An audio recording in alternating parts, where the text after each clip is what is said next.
অর্থনীতির অন্যতম চালিকা শক্তি বিদ্যুৎ ও জ্বালানি খাত। প্রস্তাবিত বাজেটে জ্বালানি সংকট নিরসনে একগুচ্ছ পরিকল্পনার কথা জানিয়েছেন অর্থ উপদেষ্টা। জানান, বিদ্যুতের উৎপাদন খরচ 10% কমিয়ে ভর্তুকি হ্রাসের উদ্যোগ নেওয়া হয়েছে। এছাড়া সংকট নিরসনে পারমাণবিক বিদ্যুৎ কেন্দ্র স্থাপনের কাজ দ্রুত শেষ করার কথা বলেছেন অর্থ উপদেষ্টা। পুরে 2400 মেগাওয়াট পারমাণবিক বিদ্যুৎ কেন্দ্র স্থাপনের কাজ দ্রুত এগিয়ে চলছে।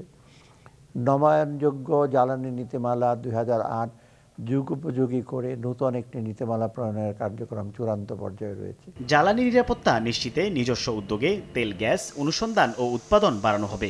এজন্য আগামী 2 অর্থবছরে সরকারি প্রতিষ্ঠান বাপেক্স 69টি কূপ খনন এবং 31টি কূপের ওয়ার্ক ওভার সম্পন্ন করবে। অন্যদিকে অপরিশোধিত তেলের চাহিদা মেটাতে প্রতি বছর 30 লাখ টন শোধন ক্ষমতা সম্পন্ন রিফাইনারি স্থাপন করা হবে। জ্বালানি নিরাপত্তা নিশ্চিত করতে সরকার নিজস্ব উদ্যোগে তেল গ্যাস অনুসন্ধান ও উৎপাদন বৃদ্ধি উদ্যোগ গ্রহণ করেছে। এ লক্ষ্যে 2025-26 হতে 2027-28 পর্যন্ত সময়ে বাপেক্স কর্তৃক প্রয়োজনীয় জরিপ কাজ সম্পন্ন করার পরিকল্পনা হাতে নেওয়া হয়েছে। বিদ্যুৎ খাতের ভর্তুকি সরকারের জন্য গলার কাটা।